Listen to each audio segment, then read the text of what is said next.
Buenas tardes, muchas gracias por compartir esta tarde con nosotros. En nombre del Consejo de Administración de Residencias Cooperativas de Turismo, nuevamente la bienvenida. Y muchas gracias, Telmas, por estar acá un año más. También le contamos que esta charla se está filmando y se va a subir a nuestro canal de YouTube, ¿sí? Así que seguramente a fin de esta semana van a poder compartir también este encuentro a través de nuestro link. Como es habitual, al inicio de la charla, les voy a leer un resumen de la trayectoria de Telma. Es periodista y escritora argentina. Se recibió en la carrera de Letras en la UBA y se desempeñó como docente en la misma universidad. Trabajó en medios gráficos como los periódicos Tiempo Argentino y Clarín, además de ser editora de la revista Caras y Caretas y como columnista en el programa de televisión Visión 7 Internacional, Canal 7, y en Radio Nacional. Condujo Voces del Mundo para Radio Sputnik. Actualmente tiene un programa de política internacional con Atilio Borón en AM 530, Radio de las Madres, y colabora con El Destape. Tiene varios libros escritos, uno de ellos, Territorios Vigilados, cómo opera la red de bases militares norteamericanas en Sudamérica. Recibió mención de honor en el 8º Premio Libertador al Pensamiento Crítico 2012. El 26 de septiembre de 2013, la legislatura de la provincia de Neuquén declaró de interés legislativo el libro y su divulgación en colegios de nivel medio de la provincia. En 2008 fue becaria de la Fundación Knight Wallace de la Universidad de Michigan. Otras obras publicadas son Todo lo que necesitas saber sobre la Guerra Fría, Venezuela y la Revolución, Información, ¿se puede saber de qué se trata? En colaboración. Recibió el Premio a la Cultura Arturo Jaureche en 2016 y Radio Nacional a la Trayectoria en 2015. Hoy nos acompaña en este ciclo de charlas Trump avanza sobre América Latina. ¿Qué hacer? Muchas gracias.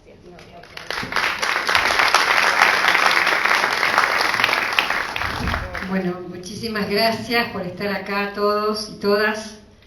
Muchísimas gracias también a RCT por esta oportunidad que a mí me llena de orgullo porque es un momento para transmitir todo lo que uno investiga, estudia, se entera, escribe, y la verdad es que es un momento especial para poder transmitir eso, este momento tan difícil y complejo que estamos viviendo, ¿no? Un poco mi idea es esa, tratar de ubicarnos en este momento y después ver la región, porque en este momento nuestra región está, como se dice normalmente, en disputa por razones históricas y por razones que ya voy a tratar de explicar, pero básicas a nivel vital para Estados Unidos, ¿no es cierto? Es un momento, como yo decía, inédito. Voy a hacer un panorama muy rápido para llegar acá, a este momento. Para mí hay 3 momentos que explican este proceso de transición. A mí, en mi opinión, es un momento de transición histórica de tal profundidad y tal nivel que es equiparable a lo que pasó con la Revolución Francesa. Si estamos pasando a otro momento histórico, a otro orden como el que no conocíamos y como que no vamos a conocer hasta un tiempo adelante. Entonces decía que, en mi opinión, hay como 3 momentos claves. Uno es 1991, con la caída de la Unión Soviética y con el fin de la Guerra Fría. Ahí empieza un brevísimo periodo de 10 años más o menos, en el que Estados Unidos es la única potencia. Se cree que va a ser la única potencia durante el siglo XXI. De hecho, escriben el plan, ellos se llaman América, Estados Unidos, ¿no? Ustedes saben. El plan de América para el nuevo siglo. Esto no sucede, obviamente. Y este momento, en mi opinión, termina, yo lo hago terminar siempre para mí en 1999, que es el año en que se eligió Hugo Chávez.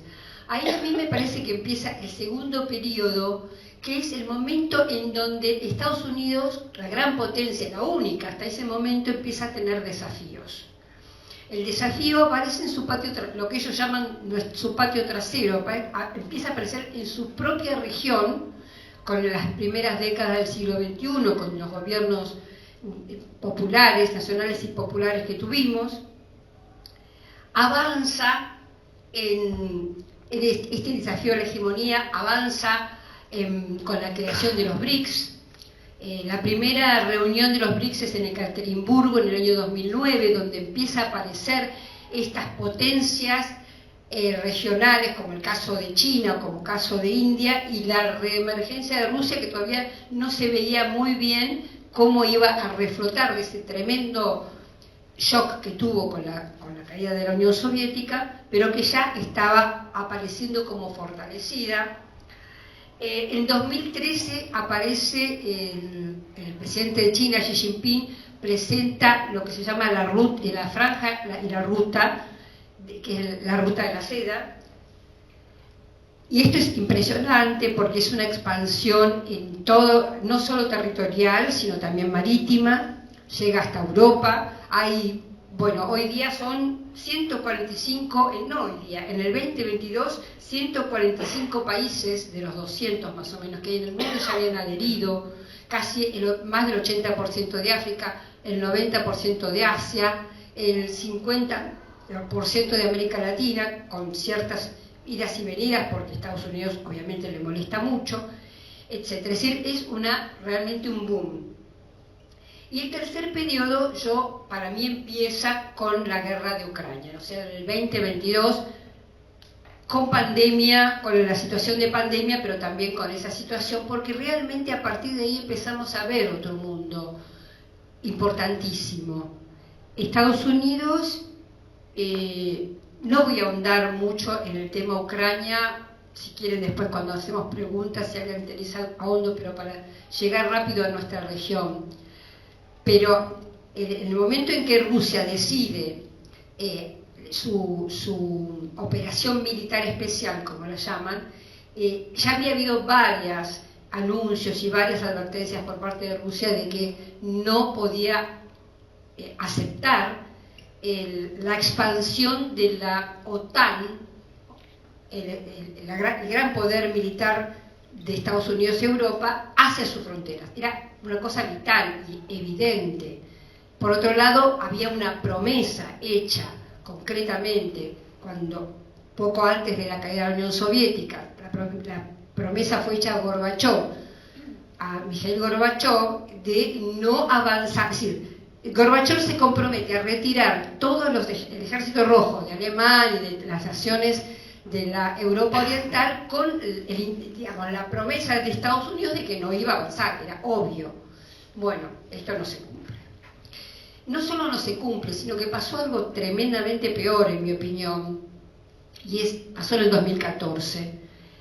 En el 2014 se firma un conflicto en esa zona, en la zona de donde hay guerra, se firma un acuerdo llamado el Acuerdo de Minsk, donde salen como garantes la canciller alemana Angela Merkel, en aquel entonces, y en aquel entonces presidente de Francia, François Hollande. 2014.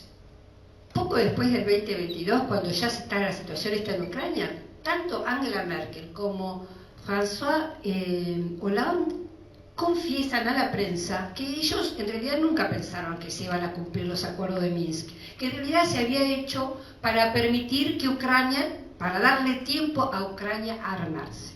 Es decir, un segundo incumplimiento de promesa, una segunda bofetada, ¿no es cierto?, a un acuerdo que se suponía un acuerdo legítimo.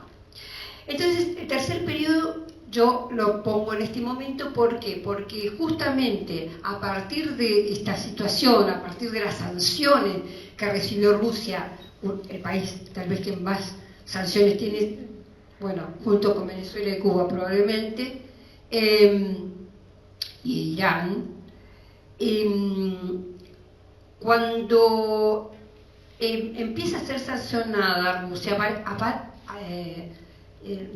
se resulta una situación realmente extraordinaria, y es que en esa bifrontalidad que tiene Rusia, ¿no? Su emblema es el águila bifronte, es una cara que mira a Europa y otra cara que mira a Asia, esa bicontinentalidad que tiene,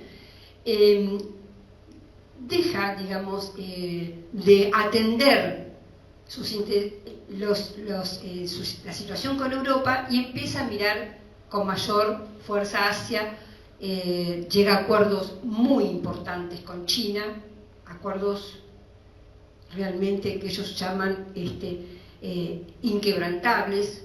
Yo creo que sí, que son así. El rublo, lejos de caer como esperaba Estados Unidos con las sanciones, empieza a tener, empieza a fortalecerse, empieza a poder vender petróleo no ya en euros ni en dólares como hasta ese momento cuando negociaba más con Europa, sino en su propia moneda. Empieza a haber intercambios de moneda, es decir, el dólar empieza a ser cuestionado, desafiado más que cuestionado, y crece enormemente ese pacto y enormemente ese acuerdo de los BRICS, además de un fortalecimiento con la mayoría de los países de Asia. Entonces empieza a notarse con claridad lo que ya venía sucediendo, y ese de balance de poder mundial, global. Otra cosa muy importante que pasa a partir del 2022 es el crecimiento de China en muchos rubros, pero entre uno de los más importantes es el de la inteligencia artificial, lo que sería el Open AI de Estados Unidos, el Open IA de Estados Unidos es el DeepSeek, que resulta ser el 90% más económico que el de Estados Unidos y por lo tanto con características realmente extraordinarias, y cada vez con mayor claridad la situación interna de Estados Unidos. Empieza a aparecer, esto ya más cercano a este 2024, 2025, el choque y el desafío, la disputa entre lo que podemos llamar los globalistas y los aislacionistas.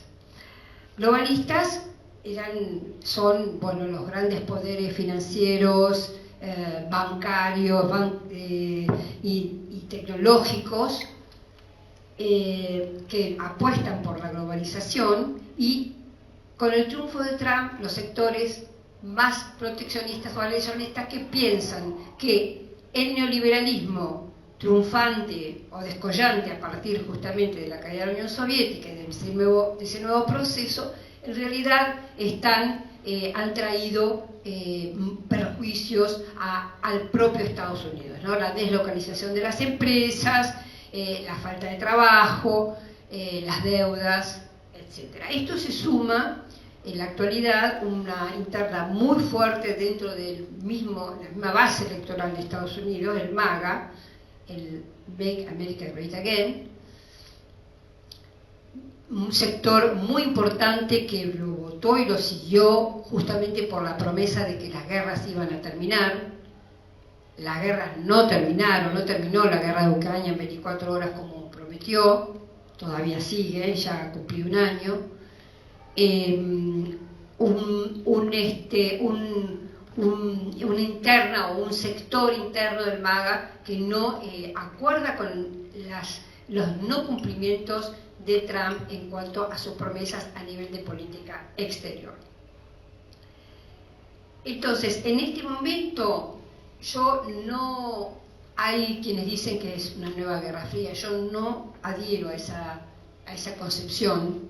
No creo que el proceso que se está produciendo en Oriente para tomar como núcleo los BRICS o la asociación China-Rusia sea realmente un poder hegemónico que crezca y que sea como fue en algún momento la Unión Soviética, con respecto a Estados Unidos. No hay un enfrentamiento ideológico, por ejemplo. Es un enfrentamiento más de tipo comercial. No hay, al contrario, porque yo creo que la gran viveza, diría, de China ha sido el leer y tratar de entender con mucha precisión cuáles eran las características del capitalismo, neoliberalismo en Estados Unidos, no para imitarlo, sino para entenderlo y aplicar desde esa lógica sus propios intereses y sus propios objetivos y proyecciones.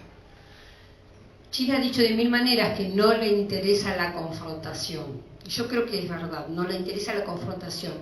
Tienen una concepción muy distinta. Pasa que a nosotros como occidentales, y por supuesto me incluyo, nos cuesta mucho a veces entender estas nuevas concepciones, pero no entienden el crecimiento a partir de la confrontación o de la eliminación del otro, yo gano si el otro pierde, sino de la posibilidad de cooperación y de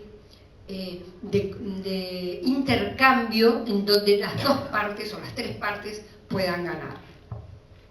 Y en este momento de disputa no hay Yalta tampoco, no hay la reunión de tres líderes, pongamos en este momento, podría ser Rusia, China y Estados Unidos, que se juntan en un lugar del mundo para decir, bueno, ¿cómo nos repartimos el mundo? Porque hay alguna tendencia a creer que puede haber un mundo, se llama un G3, o un mundo tripolar, donde haya una zona del mundo que domine Rusia, otra zona del mundo que domine China, que sería Asia y parte de África, y una zona del mundo que domine Estados Unidos, y de esta manera balancear el poder.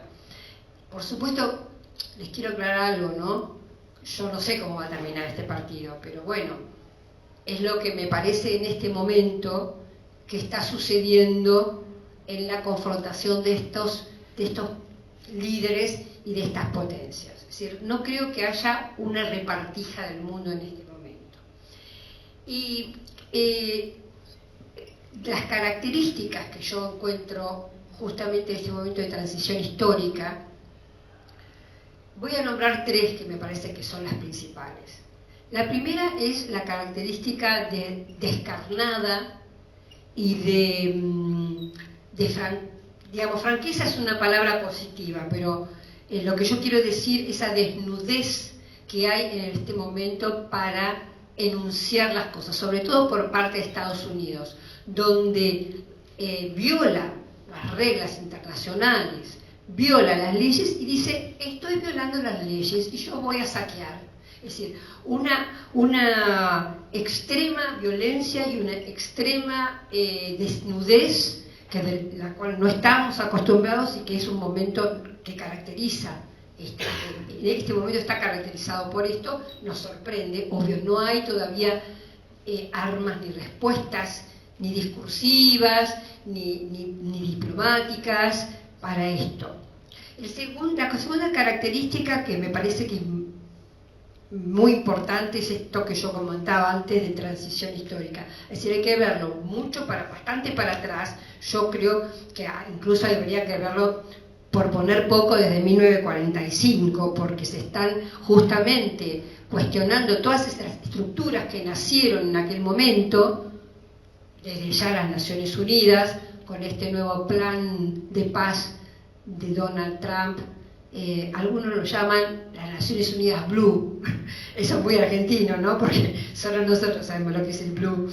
Es decir, un paralelo a las Naciones Unidas para, por supuesto, donde no serían los países en igualdad de condiciones, que cada país vale un voto.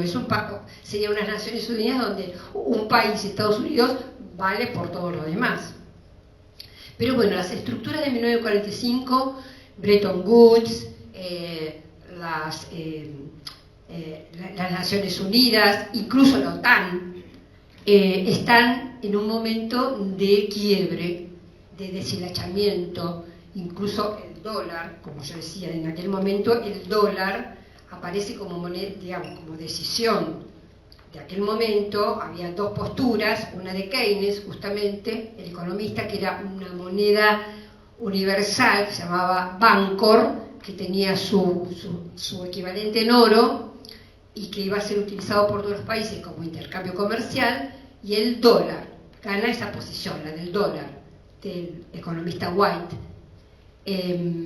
gana la posición de que el dólar es la moneda universal, también en un principio hasta los 70 con respaldo oro, hasta que Nixon quiebra este respaldo y hoy día funciona la maquinita sin ningún respaldo. Bueno, ese dólar que tenía extraordinario poder de ser quien dominaba el mundo comercial, porque si nosotros le compramos algo a Uruguay, tenemos que comprar dólares para pagarle, y Uruguay, si nos compra algo a nosotros, tiene que comprar dólares para pagarnos. Ese gran poder se está con los intercambios de monedas nacionales, como puede ser entre el yuan y el rublo, o entre varios países, como es el caso de los BRICS. Por supuesto que empieza un deterioro y una desdolarización que puede llevar décadas o incluso puede no suceder, no sabemos.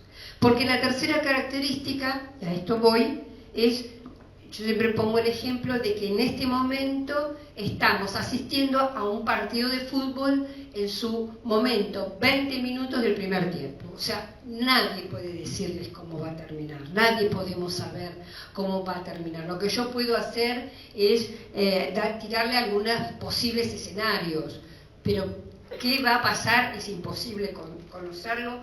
Es un presente muy, muy convulso y al que hay que prestarle mucha atención, esto que yo decía, las continuidades históricas hacia atrás y también hacia la perspectiva de una mirada de largo plazo, ¿no? No hay nada cerrado todavía. Entonces, para ya venir a la región, en esta situación de, digamos, de peligro vital, como le pasó a Rusia con el acercamiento de la OTAN hacia su frontera, era un peligro vital. El plan era dividir a Rusia en varios países, el plan de los think tanks norteamericanos, está eso en los papeles. La situación de decadencia, de declinación hegemónica de los Estados Unidos en este momento, de pérdida de hegemonía, en este momento también es vital para Estados Unidos. Por eso la situación de extrema agresividad y de extremo peligro. Estados Unidos perdió su hegemonía, que decir, perdió su autoridad, ya no puede decir va a pasar esto y esto pasa. Por ejemplo, un caso actual, Irán está amenazando, ustedes saben, desplazó la flota hasta cerca de Irán, está amenazando con que pase algo parecido a lo que pasó con Venezuela. Después vamos a ir a Venezuela. Y sale Egipto, sale Qatar, se reúnen y frenan de alguna manera. O sea, les repito, estamos hablando del presente, por ahí pasado mañana invade, pero yo les digo hoy, países que son potencias intermedias como Egipto pueden llegar a modificar los planes de ese gobierno. ¿Por qué? Porque ha perdido hegemonía, porque ya no puede decir se hace esto y se hace. Este quiebre esta pérdida de hegemonía que yo la fui describiendo en la primera parte, en las distintas etapas, hoy enfrenta a Donald Trump y enfrenta a Estados Unidos con dos posiciones. Una, que sería la de los demócratas o la de los republicanos globalistas, que creen que la recuperación de esa hegemonía es a partir de la misma política que sea Biden o que sea Obama, que ya estaba demostrada como ineficiente, o la de Trump, que dice, que cree que replegándose en el continente va a poder recuperar la fuerza suficiente y la plataforma suficiente como para disputar esa hegemonía. El tema es que el continente somos nosotros, ¿no? Esa es la parte, digamos, preocupante. Entonces, para pensar esto, creo un par de características de Trump. Es un hombre que justamente su atractivo, su carisma está en algo que yo creo que es algo común con nuestro presidente, está en esa irrespetuosidad, esas groserías, esa disrupción. Si convertir en un político común, diplomático, que hiciera las cosas que hacen todos los políticos, perdería magia, ¿no? Entonces el atractivo es ese y por lo tanto continúa, se exacerba, lo multiplica. Lo otro es la confusión. El otro día me hizo una entrevista a Jorge Gestoso para Telesur y yo le decía, aprovechando que él es uruguayo, le decía, te voy a decir una frase muy rioplatense: embarrar la cancha. Es decir, como él sabe, Estados Unidos sabe que su pérdida de hegemonía es casi imposible retenerla, lo que hace es justamente como cualquier equipo que está perdiendo, cualquiera no, como pueda pasar un equipo que está perdiendo el partido, embarra la cancha para que no está derrotado, el partido se suspendió. Y patear para adelante constantemente los resultados, ¿no? La realidad es que vemos conflictos o una guerra fragmentada, como se llama, como el mismo el Papa Francisco lo vio, dijo la guerra en pedacitos, dijo él. La guerra fragmentada, la guerra comunicacional, que yo creo que la ha ganado Estados Unidos, la guerra comunicacional y mediática creo que es uno de los grandes logros de Estados Unidos en general, la violencia y el repliegue sobre nuestra región. Hace unos 2 meses, y esto yo voy a basar un poquito, les voy a leer para tener noción de lo que está pasando en nuestro territorio. Hace 2 meses, en noviembre y diciembre, Estados Unidos saca lo que se llama la Estrategia de Seguridad Nacional. Todos los gobiernos la sacan. Pero esta estrategia tiene esa característica de ser desnuda, de decir con las palabras muy claramente de lo que quiere hacer. Entonces yo me traje 2 o 3 párrafos nada más, solamente para que tomemos conciencia de lo que está planificando para nuestra región, y esto se puede ser extendido. Después voy a ir a Groenlandia, a Canadá y a la base militar en Ushuaia. Una parte de la estrategia dice: tras años de abandono, bueno, porque usted sabe que Trump es hipercrítico de todos los gobiernos anteriores, ¿no? Tras años de abandono, Estados Unidos reafirmará y aplicará la doctrina Monroe, 1823, siglo XIX, hago un paréntesis. La doctrina Monroe la piensan para echar a todas las fuerzas europeas de nuestra región. Es decir, Estados Unidos, que todavía en estado no de gran potencia mundial, sino quiere ser una potencia regional y después mundial, necesita echar a los franceses, a los británicos, a los holandeses, a todas las fuerzas europeas, alemanes, que estaban en nuestra región. Entonces hace un acuerdo de doctrina Monroe, América para los norteamericanos, y a cambio, en ese momento, Estados Unidos dice: a cambio yo no voy a meterme en territorios europeos, África, China, etc., donde haya colonias europeas. Bueno, entonces retomo. Tras años de abandono, reafirmará y aplicará la doctrina Monroe para restaurar la preeminencia estadounidense en el hemisferio occidental. El hemisferio occidental somos nosotros. Ellos tienen esa parte de su guerra comunicacional, es usar palabras de una manera distorsionada, pero que los beneficia a ellos. Por eso decir América, decir el Golfo de América, el Golfo de México, parece que fuera de todos, pero no, es de ellos. Usan las palabras en forma especial. Entonces, el hemisferio occidental es el continente americano. ¿Para qué? Para acceder a zonas geográficas claves en la región. Es decir, todas las zonas de riqueza de tierras raras, de riqueza de petróleo, de oro, de agua potable. negaremos a los competidores no hemisféricos la capacidad de posicionar fuerzas u otras capacidades amenazantes, de poseer o controlar activos estratégicos vitales. Es decir, no permite el 5G, porque cuando habla de posicionar fuerzas o capacidades amenazantes, ellos dicen capacidades amenazantes, aquello que los chinos pueden hacer por nosotros, comercial, abrir puertos, instalar una base estacional,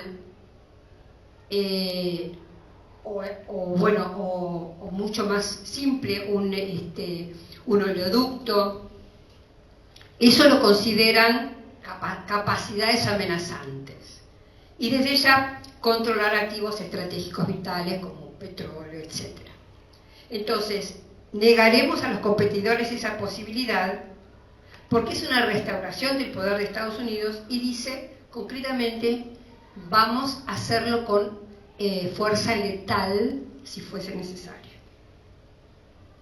Entonces, ahí tenemos la primera de los párrafos que yo quería señalar de esta estrategia de seguridad nacional, donde ya empezamos a ver esas consecuencias en una América Latina que tiene países totalmente adictos, lamentablemente el nuestro, y cooptados por Estados Unidos, cooptada su diplomacia, cooptada sus finanzas, como el caso nuestro, donde hay tal nivel de injerencia. Esto no es que Estados Unidos no tenía injerencia en nuestro, todos sabemos que Estados Unidos propició golpe de Estado, que por supuesto cuando mataron a Allende estaba Kissinger detrás de eso. Es ninguna novedad que Estados Unidos nunca ha permitido que nosotros creciéramos, sino que siempre nos puso la pata para asfixiarnos. Eso no es novedad. La novedad es cómo lo hacía. Y ahora vemos que hay injerencia directa en Honduras. Si gana acá el presidente, entonces yo ayudo. Injerencia en las legislativas en Argentina. Si gana Milei, entonces tienen un préstamo. Por ejemplo, en Ecuador, otro gobierno adicto, uno de los hombres perseguidos en Ecuador, Jorge Glass, que fue vicepresidente de Correa, totalmente perseguido, peor que a Cristina, en un momento que tenía, se dio una posibilidad de libertad,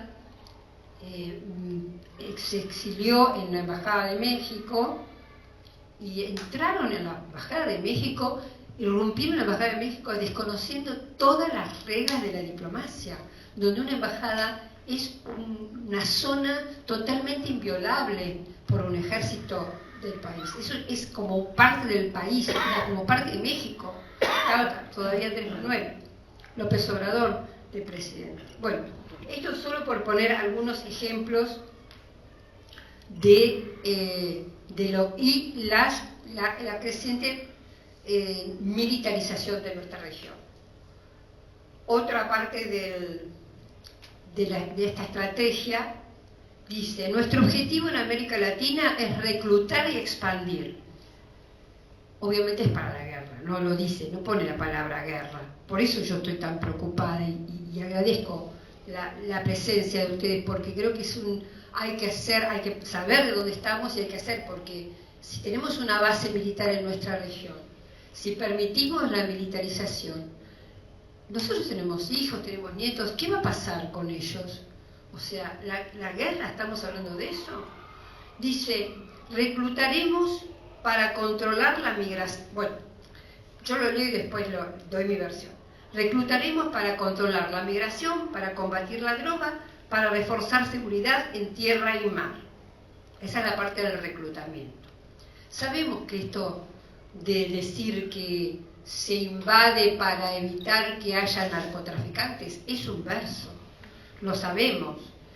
Por ejemplo, el caso de Venezuela, más que claro, dijeron que era un país narco y después de haber secuestrado a Maduro, 3 días después ya no, esto de los cárteles no era tan así, como pasó con Irak. ¿Se acuerdan ustedes las famosas armas de destrucción masiva que mostraba el frasquito Colin Powell y después dijeron, no tenían, Saddam Hussein no tenía armas de destrucción masiva, pero después que habían destruido el país, ¿no?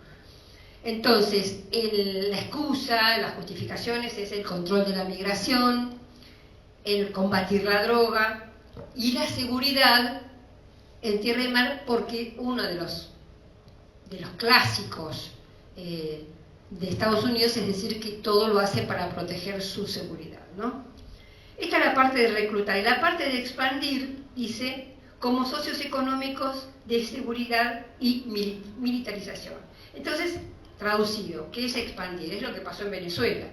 Es decir, es embargar petróleo venezolano, es poder invadir un país, aunque sea unos minutos, unas horas, para poseer sus recursos naturales, expropiarlos o embargarlos. Y ahora, por ejemplo, lo último que yo hoy no estuve leyendo muchas noticias, pero las últimas noticias es, por ejemplo, que Donald Trump dice, no es que nosotros vamos a no permitir que Venezuela le venda petróleo a China. Sí, vamos a permitir que le venda petróleo a China, pero lo va a vender con nuestro control. Y acá es un punto importantísimo, porque lo que está pasando hoy en esta pérdida de hegemonía que tiene Estados Unidos, su objetivo principal obviamente es derrotar al rival chino. Y la única, si bien es la mayor fuerza militar que en el mundo, y eso no cabe duda, el Pentágono no tiene sombra en este momento. Sí, Estados Unidos tiene sombra en el nivel tecnológico, en inteligencia artificial, que ya le gana a China, en muchos otros aspectos. Pero la única posibilidad con esta pérdida de hegemonía que tiene Estados Unidos es boicotearle a China su crecimiento. No puede ir marcha atrás con lo que China ya está haciendo en América Latina, o lo que ya viene haciendo hace un montón.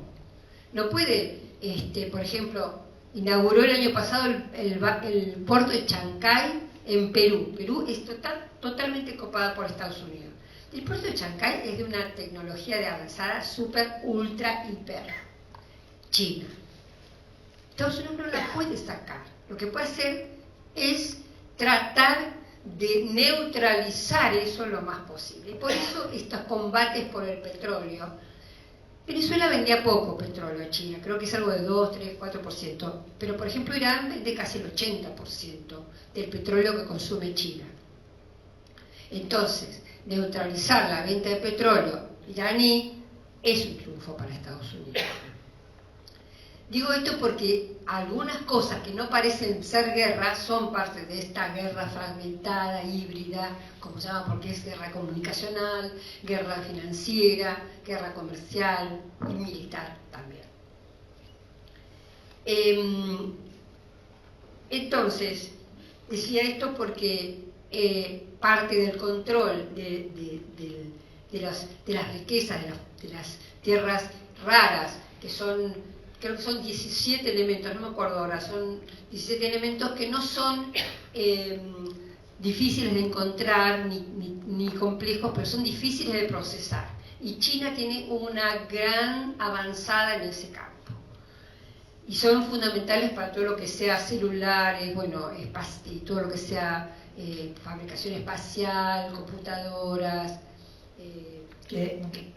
armamentismo, inteligencia artificial, que ayer escuché, esto es un paréntesis, me mandó la cantante que ustedes la deben conocer, Cecilia Todd, venezolana, me mandó un video de Venezuela realmente escalofriante, porque una mujer que vive cerca de donde atacaron los norteamericanos el 3 de enero, mañana se cumple un mes, ella era una vecina, vivía en su casa común, y el nivel de esta nueva arma que Trump habló de ella, aunque dijo que no podía hablar mucho, pero habló de una arma que parece que tiene que ver con el sonido, y ella contaba después lo voy a pasar para que lo suban a las redes. Sí, porque es muy impresionante. Ella cuenta que estaba paralizada, o sea, que no es que dejaba de pensar. Escuchó el bombardeo, escuchó la caída de las bombas, podía pensar, pero no podía moverse. y tenía a sus hijos ahí, tenía que salvarlos a sus hijos. Es decir, hay armas nuevas usadas con inteligencia artificial. Sabemos que Israel utilizó inteligencia artificial en Gaza, por ejemplo, para detectar supuestos líderes de Hamas, la hora, etcétera. No son personas las que analizan dónde atacar, cómo, en qué horario, con qué armas. Son máquinas, algoritmos. Bueno, este mundo es el que estamos también teniendo delante, ¿no es cierto? Yo creo que Venezuela fue un poco también laboratorio de ensayo. Esto es mío, no sé si es así, pero tengo esa impresión. Entonces, esta América Latina en disputa, ¿por qué? Porque esto que comento, la necesidad vital también de Estados Unidos, hay que ponerse desde la perspectiva de ellos es vida o muerte también, ¿no? Vida o muerte de un régimen o de un sistema atroz, pero es vida o muerte de eso. Y de ahí ese primer objetivo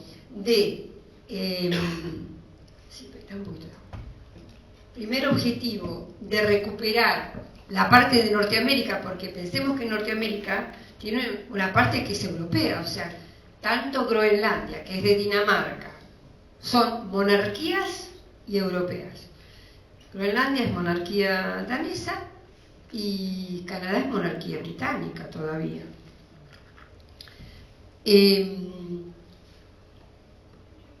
La recuperación, o no la recuperación, la apropiación de Groenlandia, por supuesto, ahí hay varias cosas, tiene que ver con el Ártico, donde en la zona del Ártico Rusia es el país más poderoso, de hecho no solo por su vastedad territorial, sino por el nivel de desarrollo en vías navegables, en flota, porque siempre fue para Rusia un lugar esencial, ¿no? Desde Pedro el Grande, que estaba en San Petersburgo, no estaba en Moscú. Bueno, entonces el dominio del Ártico, que con el deshielo se vuelve aún más interesante, el poder que significa regionalmente, con el deshielo la posibilidad de que haya más minerales, igual que pasa en la Antártida, lo propio con Canadá, porque recordemos que tiene Alaska, ya es de Estados Unidos, ya que aparecería todo el continente, y luego la disputa mayor que es Centroamérica, yo diría del río Bravo para abajo, ¿no? Desde México, que con este gobierno no tiene la alineación automática y sumisa que ha tenido hasta Andrés Manuel López Obrador, para abajo. Y hay realmente un desbalance, porque recordemos que ahora Chile es un gobierno, probablemente, que vamos a ver, asume en marzo, pero muy probablemente sea un gobierno alineado con Estados Unidos, lo mismo Bolivia, Argentina ni hablar, Paraguay desde ya, queda Colombia, que este año tiene elecciones, prontito va a haber elecciones. El sucesor no tiene reelección en Colombia, el posible sucesor de Gustavo Petro se llama Iván Cepeda y es un hombre extraordinario. Por ahora todo daría que gana, vamos a ver, porque ahí va a apostar muy fuerte Estados Unidos, y las elecciones en Brasil en octubre, y ahí va a apostar más fuerte, porque Brasil es decir BRICS, y decir BRICS es decir China y decir Rusia e India. Entonces ahí va a haber realmente un momento de grandes apuestas, que no me puedo imaginar cuál, pero va a ser muy, muy, muy fuerte, y creo que muy importante, aunque la Argentina aparezca en este momento como totalmente atontada o sin reacción. Yo creo que este año va a ser un año muy importante en ese sentido. Va a haber que ayudar incluso a Lula para su reelección, ¿no? ayudarlo como podamos, todos podemos de alguna manera hacerlo.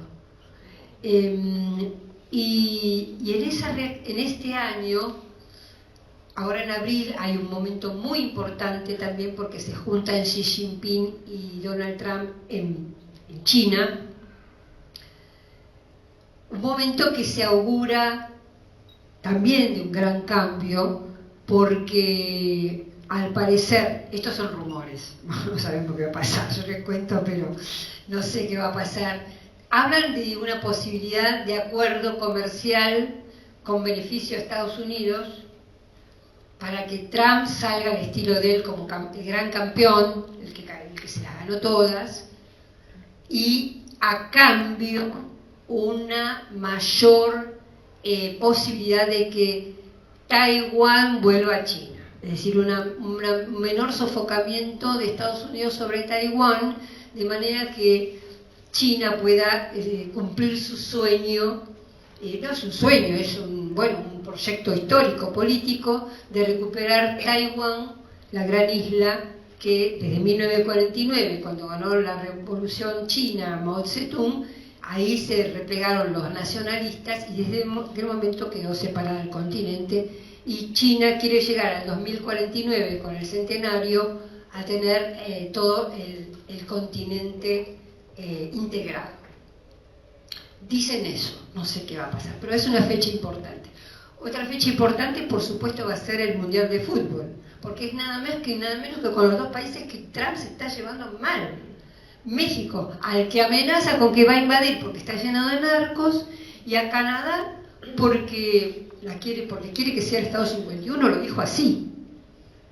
De hecho, leí ayer que ya hay una importante cantidad, creo que, si no me equivoco, el 20% de entradas de vueltas y, ¿cómo se dice? Cuando se renta un hotel, reservas de hoteles suspendidas. No sabemos si va a haber un boicot o no al Mundial. Yo no creo, porque hay mucha plata en juego, pero eso se puede. El 4 de julio se cumplen 250 años de la independencia. O sea, gran fiesta, gran también el 4 de julio, pero elecciones en noviembre. Elecciones en noviembre de legislativas, donde, por lo menos en mi opinión, vamos a ver qué pasa, va a perder una de las dos cámaras. Hoy Trump tiene mayoría en las dos cámaras. Yo creo que por lo menos una pierde. Porque la crisis interna es enorme. Con lo de Minnesota, esa crisis aumentó. Hay manifestaciones importantísimas en Estados Unidos. Han matado a una mujer blanca y después a un hombre blanco. O sea, no es lo mismo. Porque el supremacismo es parte del ADN norteamericano. Eso ya no sé si se va a tolerar. Hay muchos frentes y muchas pocas fuerzas. Por eso yo creo que es el criterio de Donald Trump, es en parte una señal de debilidad. Bueno, y para terminar, ya les conté, abril, fútbol, elecciones. Trump, ¿cuáles son las debilidades? Con esto voy a cerrar y vamos a las preguntas. Creo que, es seguro ya que él no puede controlar el comercio mundial, no puede controlar el crecimiento de China, ni siquiera en nuestra región. Y China, por ejemplo, en África es poderosísima. En África están produciendo cambios muy importantes también. No está en condiciones de ejercer un poder completo. Yo creo que por eso lo de Venezuela fue las características que tuvo, una especie de golpe relámpago y se fue. No está en condiciones de ocupar, como hizo con Panamá, en el momento de Noriega, no está en condiciones. No salió la supuesta oposición que había en Venezuela, que había votado Corina Machado. ¿Dónde está? ¿Dónde no surgió en las calles? Porque era el momento de que surgiera aquella oposición que fue teóricamente silenciada, ¿no? por Maduro. no hubiera podido quedarse, hubiera sido un empantanamiento al estilo Vietnam. No está en poder de accionar. Y lo otro es que me parece que él no tiene un plan de acción a largo plazo. El objetivo es, sí, dice, renacer la industria, crear nuevos puestos de trabajo para Estados Unidos, volver a ser America Great Again. Pero en realidad no estamos viendo un plan político, social, económico, que nos diga, bueno, está yendo hasta allá. Vemos acciones tácticas. No hay un plan, en mi opinión, a largo plazo, ¿no?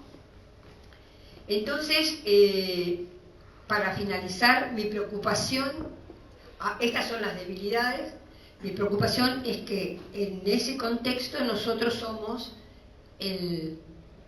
la gran carta, el as de espada, ¿no? de Donald Trump. Es decir, tenernos a nosotros sujetos, cuando hablo de nosotros hablo de todos los latinoamericanos, obviamente no hablo solo de los argentinos, es su gran espada, su gran carta.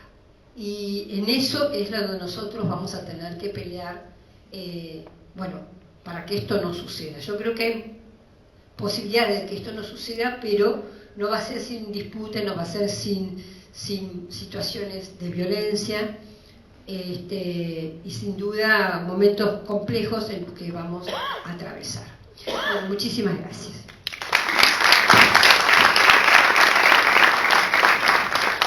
Si te parece, abrimos el espacio para preguntas. Lo que les voy a pedir, que levanten la mano, se acerca el micrófono, así salen en la filmación. Hola, buenas tardes. Hola, Telma. Gracias por estar. Voy a hacer un pequeño punteo, así te pregunto, ¿sí? Bueno. Lástima que no veo, pero bueno. Trump, por lo que vos decís y por lo que se ve, tiene más problemas internos que externos, porque todo lo de afuera le sale bárbaro. Groenlandia, Golfo de América, le cambia el nombre, Venezuela secuestra a un presidente y todo, digamos, no pasa nada. Rusia y China pareciera como que miran para otro lado, salvo que tomaran otro tipo de medidas que no estamos viendo. Y bueno, violando todo lo que es el derecho internacional, no le importa nada, etcétera. Después tenemos todo un tema que salió esta semana pasada, que es la National Defense Strategy de 2026, pero que es para el internacional, no para América Latina, que es para toda la dominación de, no sé si lo viste, a lo mejor no, pero bueno, lo publicó Víctor Tarnowski, que es para todo el área de Asia-Pacífico, África, habla de Rusia, habla de China, etcétera, ¿no? Entonces, voy ya cerrando todo este punteo, y te pregunto, entonces, por un lado está el intento de golpe de Estado en China, no sé si eso lo viste, ¿sí? Que hay más de 100 militares, por ahora 100 involucrados, incluso una persona de la mayor confianza de él, de más de 77 años, que era su compañero desde la infancia, muy parecido a lo que creo que pasó en Venezuela, se dice, ¿no? O sea, por eso está la purga que se está haciendo ahora en China, que es medio como una, no sé, entre comillas, revolución de colores, ponele, que se le infiltra la CIA, y el tema Epstein, ¿sí? Que está bastante fuerte. Entonces, bastante fuerte. Yo estoy conmovida con las cosas que estoy viendo. Terrible. Pero bueno, entonces, frente a todo esto, ¿por qué las otras dos potencias no pasa nada? O sea, miran para otro lado, está todo bien, violamos el derecho internacional y no pasa nada, matamos gente ahí en Venezuela, porque mataron, ahora parece que no hay más narcos en el Mar Caribe para matar. Bueno, ¿por qué no pasa nada? Cuando uno dice, bueno, lo mismo Cuba, lo que está pasando en Cuba, ¿no? Que forma parte de los BRICS y no pasa nada, no hay una solidaridad o ayuda concreta. Ya está. Bueno, muy bien. Gracias. Tengo también una nota sobre el golpe, el supuesto golpe. Yo no tengo esa opinión, ahora voy a leer. Pero mi nota del destape de este domingo se llama, tiene relación con eso, el balance entre los militares y el partido en China. Bueno, ahora vamos por orden entonces, ya voy a llegar a eso. Sí, es muy interesante, tu pregunta me ayuda un montón, porque en realidad las cosas van pasando en procesos muchísimo más lentos. Yo no estoy de acuerdo con que no pasó nada. Mira, te voy a dar 2 o 3 datos. Groenlandia y Canadá. Fíjate que en la reunión de Davos, que se dio hace poquito, en enero, en Suiza, hubo un choque, que yo creo que casi podría denominar un choque intercapitalista, porque justamente en esta situación de crisis que estamos viviendo, se produce por primera vez, esto estaba, pero emerge a la luz el choque entre los globalistas y los aislacionistas o proteccionistas en Davos, porque aparece el viceministro de Finanzas de Estados Unidos, Kane, de apellido, diciendo que el neoliberalismo es un desastre, que la prueba es que el mundo está mucho peor desde que se impuso el neoliberalismo en todo el mundo, a tal punto que hubo una pelea entre él y la mujer esta del FMI, Christine Lagarde, una pelea en donde ella se levantó y se fue. Esto fue fue en una cena, pero hubo realmente una disputa enorme. Y por el otro lado, por el lado de los globalistas, nada más y nada menos que el primer ministro de Canadá, donde no solo defendió las posiciones globalistas, sino que dijo, bueno, tal vez sea momento en que Europa empiece o él dice las potencias intermedias, empiecen a organizarse entre sí y a separarse de las posiciones que tiene Estados Unidos. Es decir, aparece un quiebre interno bien interesante, y esto es a propósito de Groenlandia y Canadá. No es que ya tiene Canadá y que ya puede comprar Groenlandia, en absoluto. Todavía tiene que recorrer bastante camino y no sé si lo va a lograr. Esto está todo en proceso, todo esto es en proceso. Rusia y China, chicos, no puede reaccionar Rusia y China contra el Pentágono. O sea, en primer lugar, porque creo que ni Rusia ni China, ni Rusia ni China quieren una tercera guerra mundial. Primero, que sea una locura total, porque dicen que Estados Unidos puede destruir el mundo 126 veces. Bueno, como se decía en la época de la Guerra Fría, con destruirlo una sola vez es suficiente, no hace falta 126. Ahora, otra de las cosas que está por pasar es la revisión de los acuerdos de armas nucleares. Bueno, entonces, realmente lo que hay hasta ahora son declaraciones fuertes. Por ejemplo, declaraciones de China diciendo, el canciller, China defiende a Cuba absolutamente. No vamos a permitir que otro país tenga injerencia sobre Cuba. Bueno, no sé si le va a tirar un misil a Washington, pero está haciendo lo que es posible hacer. No sé cuál es la otra salida de la guerra, la que está proponiendo Trump. O sea, eso es una locura. Eso no va a suceder. Tampoco tienen China y Rusia ni aún unidas suficiente fuerza como para enfrentar al Pentágono. Esa es otra realidad. Es lo mismo que digamos, ¿qué va a hacer Venezuela? Te viene el matón del barrio con una ametralladora, ¿y vos qué vas a hacer? ¿Lo vas a enfrentar? No. Vas a tratar de sobrevivir. Eso es así. Este es el momento que estamos viviendo. De eso se trata. Por ahora Rusia y China tienen declaraciones fuertes, pero declaraciones. La capacidad de Rusia armamentística es extraordinariamente igualitaria o superior a la de Estados Unidos, pero no están en capacidad, ni por cantidad de Rusia tiene muy poca gente, no tiene capacidad, muy poco gente joven que pueda ir a la guerra. No hay capacidad para enfrentar al monstruo del Pentágono. Eso es así. Por ahora hay declaraciones, porque, repito, no veo otra salida.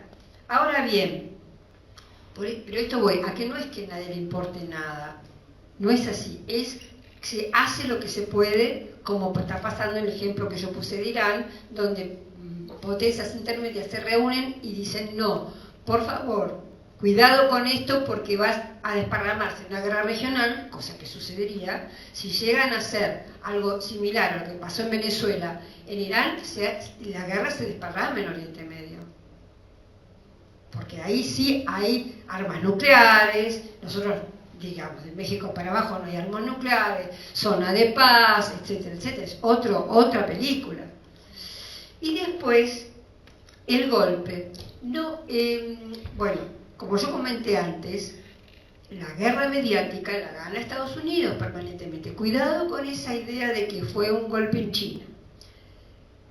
Yo hablo por las entrevistas que hice de gente que sabe del tema en profundidad. No lo digo yo por mi propio conocimiento, pero hablé con Sabino Bacar-Navaja, que fue nuestro embajador en China en el gobierno anterior. Hablé con un experto se llama Julio Ríos, español, que es un experto en el tema de China, y otro, Javier Varel, que está en Brasil, y lo que ellos me expresan es esto. Efectivamente, como dijiste, voy a empezar. El ejército tiene un consejo militar se llama, que es la autoridad más alta dentro de las Fuerzas Armadas, ¿no? La persona que preside eso era, como muy bien comentaste vos, digamos con las características de China, una persona amiga íntima, podríamos decirlo traducido al occidente. Eran los padres, tanto de Xi Jinping como de este hombre, pelearon en las sucesivas guerras revolucionarias en China. Ellos pertenecen al mismo lugar, comparten una cantidad de cosas muy importantes, y era una persona leal a Xi Jinping. Lo desplazan, en realidad no lo está desplazado todavía, en realidad está en etapa de investigación, acusado de corrupción. Lo intercomillamos porque esto quiere decir desplazar, ¿no?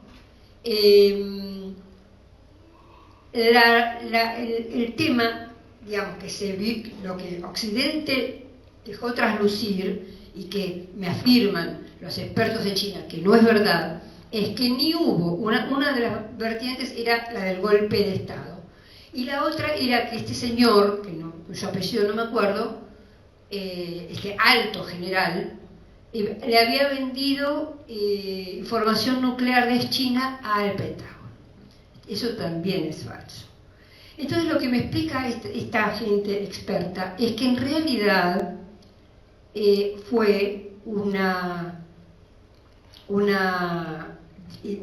que la disputa entre el ejército y el partido es de larga data y viene, digamos, tratando de resolverse de manera de tener el partido cada vez mayor injerencia sobre el ejército. No que tienen igualdad de poder, sino que el partido tenga más poder sobre el ejército que hasta ahora. Entonces, por eso yo les digo después que lean la nota, porque yo ahí hago acá, ahora no me voy a acordar, pero hago una evolución desde el triunfo en la revolución, donde era una guerra rural, un ejército de guerra, hasta con Deng Xiaoping se convirtió en un ejército más técnico, más profesional.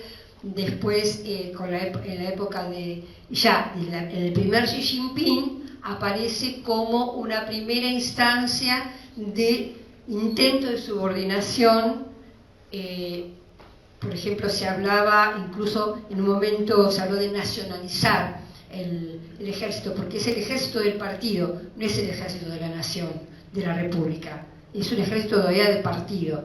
Bueno, esto hubo un intento de darle otro estatus al ejército, esto no sucedió, y lo que hoy aparece es la idea de justamente desplazar, parece que ya son como 200.000 desde Deng Xiaoping hasta ahora, desplazamientos de distintos militares con el fin de llegar al 2049, porque los plazos chinos vienen así, vienen a largo plazo, al llegar al 2049 con el centenario de la revolución, con un ejército técnico, profesional, pero subordinado al partido.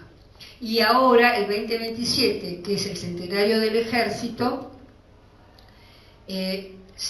la preparación es esta, ¿no? Entonces, lo que me sugiere esto no es que está debilitado China, o de que hubo un golpe interno, o que Xi Jinping está en peligro. Lo que me dan a entender los expertos es que hay, sí, un intento de, al revés, de Xi, de modificar y de controlar para llegar al 2027, en el centenario del ejército, con un ejército, digamos, como decir, en línea, ¿no? Y esto venía a los golpes, digamos, a que eso podría beneficiar a Trump. No lo veo así. De todas maneras, nuevamente, lo explícito constantemente de China, lo que hace explícito sus dirigentes cuando hablan es que China no está de acuerdo con resolver las situaciones globales de forma bélica, sino de forma acordada, dialogada, etc. Y eso, bueno, se verá porque eso todavía está en ciernes. Y el caso Epstein, para terminar, sí, el caso Epstein yo igual no le tengo demasiada fe, porque el caso Epstein creo que todos lo saben, ¿no? Es una asquerosidad total de un empresario casado con una chica que se llama Cristina, ahora no me acuerdo el apellido, pero bueno, ella era hija de un gran espía de la Mossad, el británico. El espía de la Mossad, que vendría a ser como el suegro de Epstein, digamos, y murió, se cayó del yate y murió ahogado en una... Se supone que Epstein también es espía de la Mossad, pero eso no se sabe con certeza, son también todas versiones. El caso Epstein, él era un hombre que presentaba chicas menores de edad, en algunos casos, a grandes figuras, desde políticos, diplomáticos, artistas, etc. Bueno, pornografía total, etc. El tema es que Trump está... Y él sacaba fotos, ¿no? Tenía fotos de todos ellos. Yo creo que él no va a ser demasiado, no va a prosperar, ojalá prospere, ¿no? Pero creo que no va a prosperar porque están metidos todos los estamentos norteamericanos, jueces, empresarios, y están los Clinton metidos hasta acá, tanto Hillary como Bill. Entonces, tampoco es que los demócratas quieren sacar a la luz toda esa porquería que se sabe de Epstein. Yo creo que eso están manejándolo por ahora, ojalá que saliera porque se vería la podredumbre que es eso, pero no creo, porque justamente son tantos los que están inmiscuidos en eso, que me da la impresión de que son por ahora retacivos, pero no va a ser algo que haga caer a Trump en este momento. Acá hay otra. Sí. Hola, ¿qué tal? Buenas tardes, Telma, muchas gracias. Mauricio, mi nombre. Bueno, el nombre de la charla es el avance de Trump en América Latina. Y hay algo que me tiene preocupado hace un tiempo, y es la intervención en las bases en Tierra del Fuego. Primero quiero preguntarte sobre la veracidad de lo mismo, porque me parece un punto muy estratégico, y si bien al parecer este gobierno está dispuesto a entregar todo sin problema, existe la posibilidad que el año que viene gane otra fuerza política más nacionalista y estemos en las puertas de un conflicto, ¿o no? Quisiera saber tu opinión sobre lo mismo, ¿no? Una vez eso, algo más cortito y más como opinión, no como pregunta, es decirte que hacemos mucho foco en Trump. Y me parece que acá también hay una cuestión estructural del gobierno, del poder de Estados Unidos en esto, ¿no? Gobierne quien gobierne. No te entendí la última parte, ¿cómo dijiste? Sí, lo último era para agregarte que hacemos mucho foco en Donald Trump. Pero me parece que es una cuestión sistemática, estructural del poder de Estados Unidos y no importa quién gobierne. Sí, y a veces, igual es cierto eso, como decís, pasa que bueno, que vino a sacudir mucho el tablero, ¿no es cierto? Bueno, sí, es muy importante la pregunta, muy importante porque efectivamente la base de Ushuaia, como se sabe, es cuando estaba Tayana, del ministro de Defensa, creo que era el gobierno de Alberto, se pensó en hacer ahí un polo justamente de avanzada, donde el control fuera de Argentina, obviamente con respecto a la Antártida, pero pensando en que muchos países obviamente están interesados o tienen posesiones, distintas bases y distintas posesiones en la Antártida. Esa base efectivamente tiene un lugar estratégico fundamental, por esto que estoy comentando. Recordar algo importantísimo, y es que Tierra del Fuego es una isla, con lo cual es mucho más fácilmente dominable que un continente, que está muy cerca de Malvinas, y que en Malvinas está la base de la OTAN, y que la Antártida es obviamente uno de los factores de preocupación y de dominio de los próximos años. Hay disputa, por supuesto, en nuestra parte de Antártida Argentina, que nosotros consideramos nuestra, y la que Chile considera chilena, está totalmente aplastada en el mapa por el supuesto control de la corona británica, que dice que esas partes son de la corona. O sea que en disputa hay mucho. El puerto este es un puerto esencial en ese sentido. Por eso la visita de la generala Richardson, que en el momento que ella era comandante en jefe del Pentágono, por eso las distintas visitas de los jefes comandantes del Pentágono a Tierra del Fuego. Y ese puerto y esa base eran provinciales, es decir, pertenecían a la provincia de Tierra del Fuego, Islas Malvinas e Islas del Atlántico Sur. Lo que aparece ahora es como la nacionalización de ese lugar, no deja de tener, de ser, digamos, por decisión del gobierno de Melilla, de Tierra del Fuego, para ser decisión del gobierno nacional, con lo cual obviamente se permite la presencia de tropas o de, pongamos, funcionarios que son del Pentágono y que no son argentinos, con las características que tienen estos acuerdos, ¿no? Por ejemplo, los acuerdos que hizo en su momento Estados Unidos, yo digo esto porque uno de los que más conozco, los acuerdos, por ejemplo, de Estados Unidos con las bases que puso en Colombia cuando estaba de presidente Uribe, por supuesto, los acuerdos eran leoninos, es decir, inmunidad total para las tropas. Los norteamericanos salían de la base, se emborrachaban, a veces mataban gente, a veces violaban chicas, y ellos eran inmunes porque era lo que había firmado el gobierno.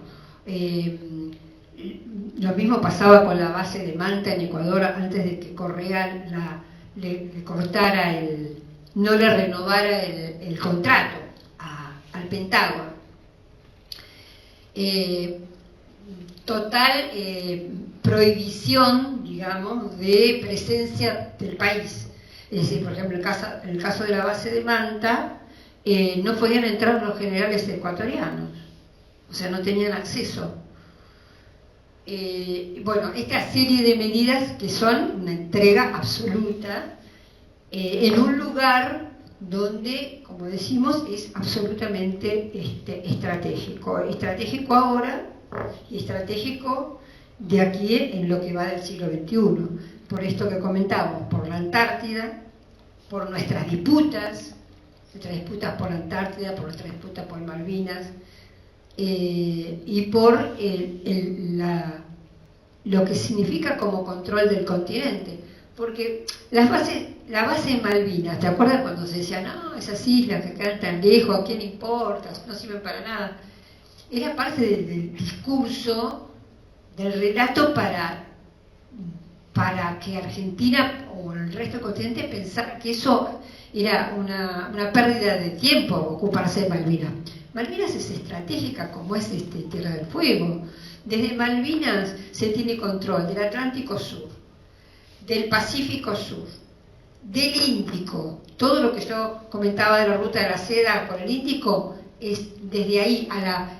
De hecho, hay proyectos en un caso de una guerra con China, aviones británicos que salgan de Malvinas, que pueden hacer posta en la isla Diego García o no, porque pueden recargar ya combustible en el aire, y en el caso de una guerra en el Asia. Entonces, bueno, desde ya la Antártida, desde ya el paso bioceánico es fundamental como vía de navegación también. Entonces, todos esos elementos hacen que las Islas Malvinas fueran fundamentales, pero no solo para el siglo XX y XXI. Por algo los franceses y los británicos se pelearon tanto por tenerla. Siempre fue. Pasa que, bueno, las características de Magallanes, del estrecho, las características temporales, por ahí en aquel momento eran más complicadas, pero hoy día es fundamental tener ese lugar. Tan importante como controlar el paso del Mediterráneo al Atlántico, el Gibraltar, o como los pasos al Barroco, es absoluto. Se llaman, ahora más choke points. Hay 7 lugares en la Tierra que tienen el nombre de, que se traduciría como algo como puntos de estrangulamiento, que son fundamentales para el comercio mundial. Pasaje de barcos para el comercio. Bueno, uno de esos es Drake y Magallanes. Entonces vemos que tiene múltiples funciones y múltiple importancia. En un gobierno entreguista como este, lamentablemente ha cedido, por supuesto que no nos sale gratis esta injerencia de el imperio ayudando con financiamiento para que gane la elección legislativa, no la legislativa, ¿no? Sí, la de octubre, no, me olvidé. Bueno, la legislativa. No es gratis, obviamente, ¿no? Entonces, la pregunta, me decías, bueno, sí, es así, no es solamente digamos, un rumor, y la reversibilidad de esto es como la reversibilidad de muchas otras medidas que ha tomado este gobierno. No es imposible, pero son difíciles. ¿Alguna otra pregunta? Sí, buenas noches. Me dejas muy preocupado, obviamente, que con toda la información que ya contamos, más toda la que vos nos estás dando, si la preocupación indudablemente se aumenta. Y mi pregunta va a este punto: si la hegemonía bélica que vos muy bien describiste de las potencias, cada vez mayor y de mayor sometimiento al resto de los países. Si la hegemonía económica cada vez mayor, y lo vemos en la distribución de la riqueza, donde el 10% de la población mundial maneja el 90% de la riqueza y el 90% de la población tan solo el 10%. ¿No crees que esos dos elementos están superando ya a la política como eje de las vinculaciones y de las relaciones internacionales y de las relaciones entre los distintos países? A tal punto que vos mencionabas inclusive que estábamos viviendo una época muy parecida a la de la Revolución Francesa. ¿No crees también de que en realidad estamos en las puertas del ocaso de la democracia como un sistema político de relacionamiento entre los países y además de relacionamiento interno en los distintos países? ¿No crees que eso está pasando en estos momentos en el mundo?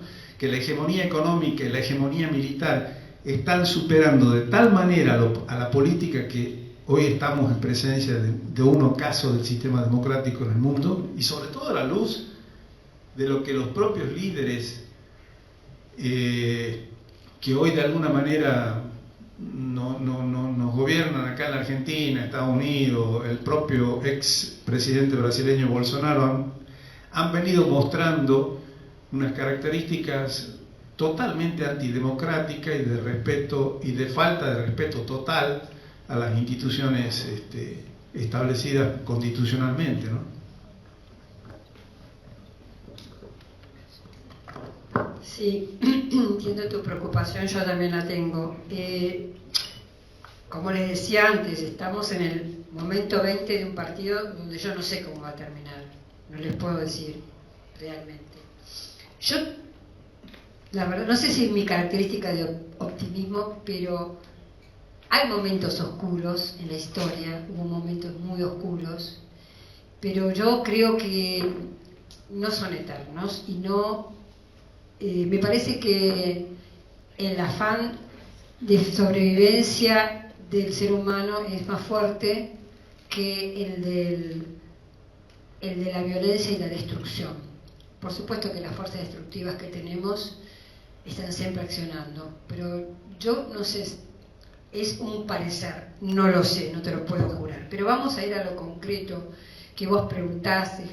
Efectivamente, nombrás las cifras de Oxfam, ¿no?, donde explican esta barbaridad, esta brecha, esta hegemonía que vos bien hablás, pero al mismo tiempo que se ve eso, se ve cada vez un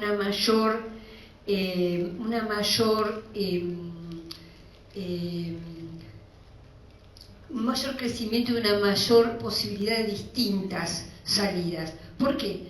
Yo siempre subrayo una cosa: nosotros estamos en Occidente, entonces estamos muy tomados por toda la prensa y por toda una historia occidental que, bueno, que es la nuestra. Pero al mismo tiempo, cuando uno lee lo que está pasando, las cosas que están pasando en Oriente, en China, en Rusia, en India, ve que hay otras formas, otras salidas, otras civilizaciones que creen otras cosas y que proponen otras cosas.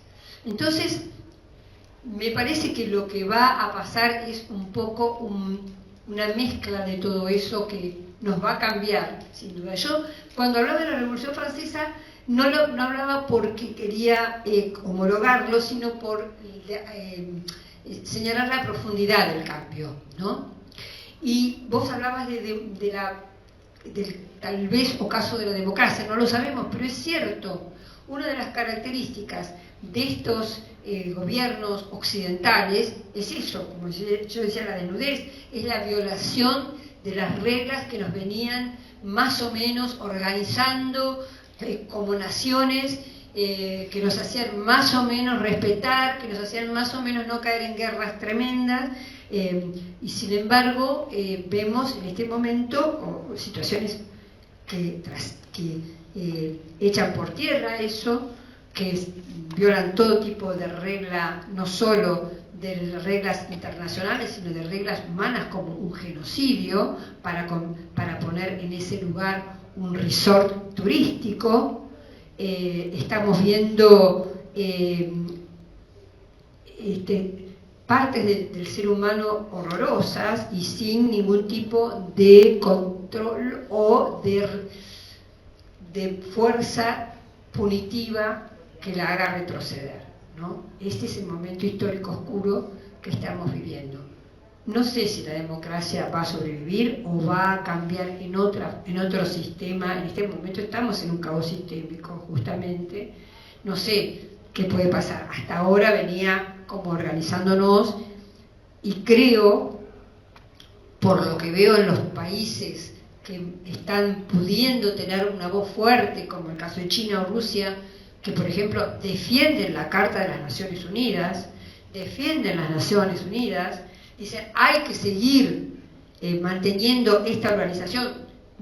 Ellos mismos dicen, no niego que hay que reestructurarla, remozarla, ver algún desbalance, por ahí incluir más países en el Consejo de Seguridad que los 5 estos que fueron los que ganaron la Segunda Guerra Mundial. O sea, hay otros países, tal vez Brasil, India, que merezcan o que necesiten o que convengan que se incluyan. Es decir, no niegan que hay una necesidad de cambios, pero no de no seguir ayudándonos con las estructuras que sí nos sirven, como el caso de las Naciones Unidas. Ellos defienden mucho, los BRICS defienden mucho el Consejo, las Cartas de las Naciones Unidas y las Naciones Unidas como organización en sí misma. Entonces, es difícil saber qué puede pasar, porque hay fuerzas en pugna poderosas. Yo creo que lo que está pasando al desnudo es tan fuerte que justamente va a haber una reacción. No creo que se continúe así. Y de hecho la hay porque hay quienes están poniendo freno. Pero muchas de estas situaciones se dirimen en el plano de lo militar. ¿Vamos a un mundo multipolar? Es difícil saberlo. ¿Vamos a un mundo tripolar? Es difícil saberlo. Se propone eso. Se propone un mundo multipolar donde las fuerzas y los balances estén equilibrados y donde haya donde deje de haber un poder hegemónico brutal como el de Estados Unidos que puede hacer las cosas que hace. No estamos en capacidad en este momento de saber si esto va a ser así o no, ¿no? En cuanto al tema del crecimiento de la derecha, que es una de las cosas que nos preocupan, o de la ultraderecha también, creo que son por ahora síntomas de un mundo que está acabando, para la famosa frase de Gramsci, de un mundo que se está acabando y de otro nuevo que todavía no ha nacido. Yo creo que este mundo que aparece, que va a aparecer con otras perspectivas que por ahora ni siquiera nos podemos imaginar, a nivel civilizatorio, como propuestas confusionistas de Oriente o de India, creo con fuerte influencia de esas cosas. Creo que va a ser un mundo diferente, pero probablemente menos agresivo que el que tenemos hoy, porque la realidad es que el de hasta ahora, el de 1945 en adelante, con la supremacía de Estados Unidos, con la supremacía británica, son países asesinos, son países criminales, son países supremacistas, son países, Estados Unidos, que desde su mismo nacimiento, bueno, por algo venía del lado de los protestantes británicos, creían en la superioridad racial con respecto al resto del continente, tenían un destino manifiesto. No vemos nada de esto en en las propuestas que vienen de Oriente, de un pueblo superior que se la sabe toda y que tiene como misión de Dios imponérsela a los demás. No estamos viendo eso, no estamos viendo una pelea hegemónica de que tiene que haber un hegemón en el mundo. Estamos viendo por ahora otra cosa en Oriente, en las propuestas de China, en las cartas de China, en las propuestas de Rusia, en los acuerdos que ellos hacen y difunden. En acuerdos de largo plazo, porque además, como decía antes, piensan a 100 años. ¿No? Ellos hablan de 100 años de paz. La propuesta de ellos, el objetivo de esos 100 años de paz, nada más y nada menos. Bueno, estamos viendo otra cosa. Si lo vamos a lograr o no, no sé, es como pensar que el género humano va a dejar de tener esa, como decía Freud, esa pulsión tanática y esa pulsión erótica, ¿no? No lo sabemos. Si es que realmente en algún momento va a terminar esa pugna. Pero el mundo que se está gestando en Oriente y que pareciera ser suficientemente poderoso en cuanto a su tecnología, en cuanto a su visión, tal vez ayude a Occidente, que ha sido en general bastante criminal, ¿no? Bueno, muchas gracias. Bueno, Thelma, nuevamente muchas gracias y gracias a todos por